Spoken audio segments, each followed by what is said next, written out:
soo dhawaada daawadayaal waxaan idiin soo gudbin doonaa wararkii ugu dambeeyay ciidamo macuusley ah oo isku urursanaya gobolka Shabeellaha Dhexe maxaa ka jira xogta sheegayso in ciidamo taabacsan sarkaalka lagu magacaabo Sani Cabdulle in ay isku urursanayaan gobolka Shabeellaha Dhexe sidoo kale ciidamo taageersan taliya hore ciidanka xoogga dalka General Odowa ayaa dhankooda isku urursanaya deegaanka Al-Kawthar iyo deegaano kale oo ka tirsan gobolka Shabeellaha Dhexe xogtii ugu dambeysay ayaanu idiin soo gudbin doonaa faahfaahintooda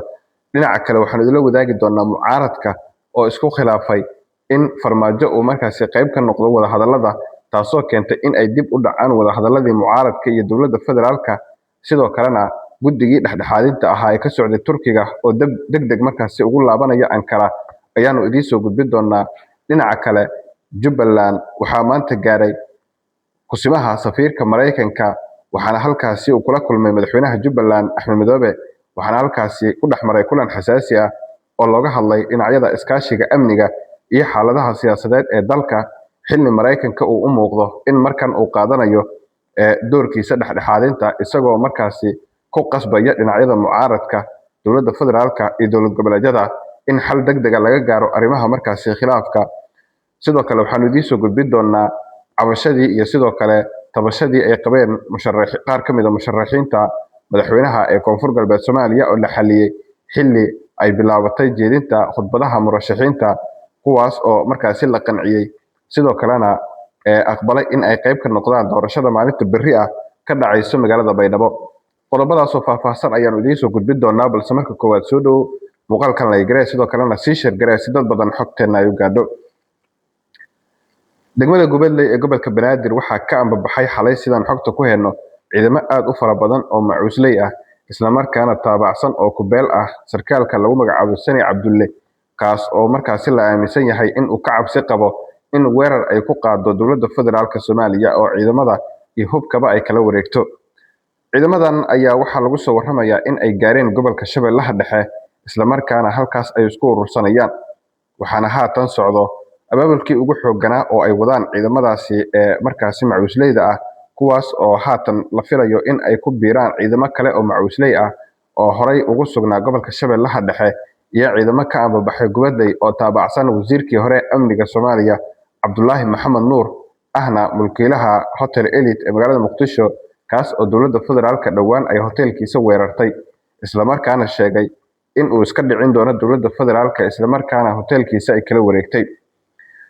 ciidamadan ayaa sidoo kale waxaa qayb ka ah ciidamo kale oo taabacsan taliyihii hore ciidanka xoogga dalka General Odowa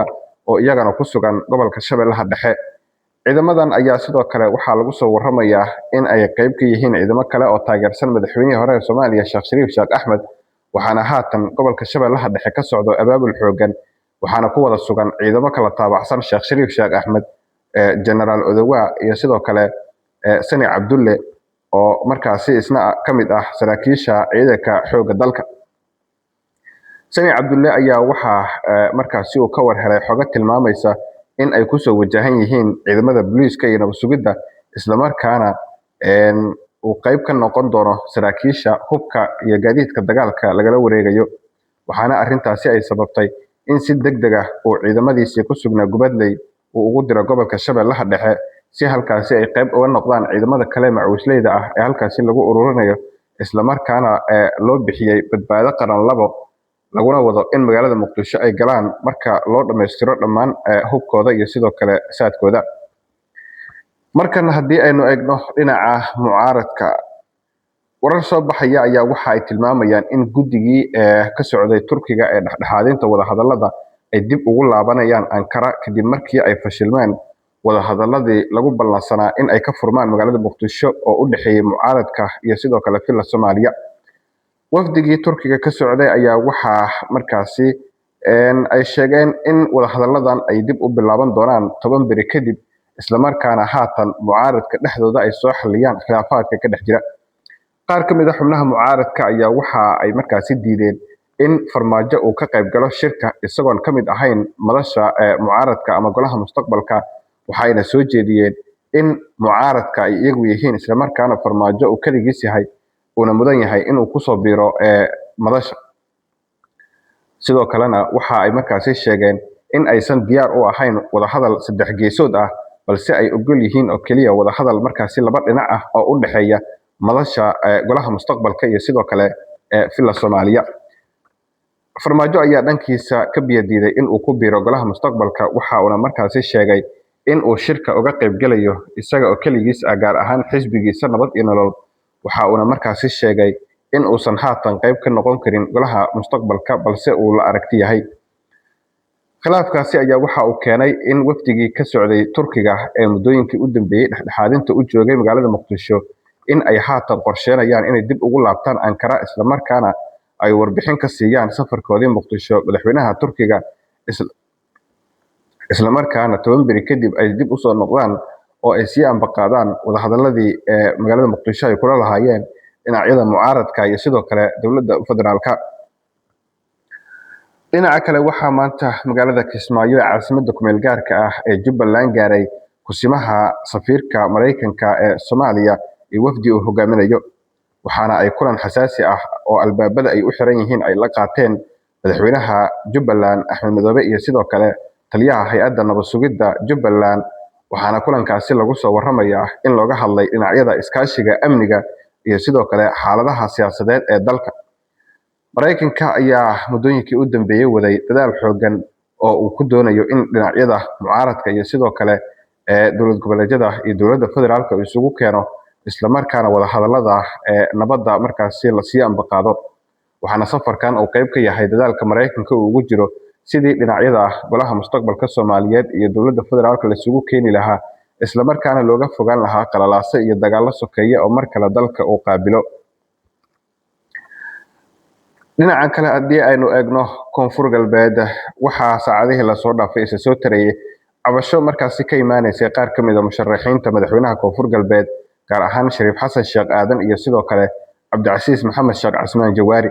Waxaana haatan lagu soo waramayaa in la xaliyay tabashadii ay qabeen, isla markaana ay qayb ka yihiin musharaxiinta haatan khudbadaha ka jeedinaya magaalada Baydhabo, isla markaana ay diyaar u yihiin in ay ka qayb galaan doorashada maalinta berri ah lagu wado in ay ka qabsoonto magaalada Baydhabo.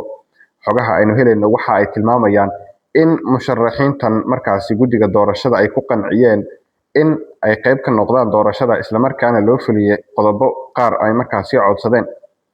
Inkastoo shuruudii ahayd in Sheekh Aadan Madoobe uu iscasilo oo uu ka tanaasulo xilkiisa gudoomiyaha golaha shacabka, weli uusan ka tanaasulin, balse aan la ogeyn waxa ay markaasi ku bedesheen. Waxaana saacadihii la soo dhaafay kulamo isdaba joog ah ka dhacay magaalada Baydhabo, kuwaas oo u dhaxeeyay hogaamiyaha ku meel gaarka ah ee Koonfur Galbeed iyo sidoo kale musharaxiintan. Sidoo kale waxa ay kulan xasaasi ah la qaateen Liibaan Shuluq oo haatan ah shakhsiga filla Soomaaliya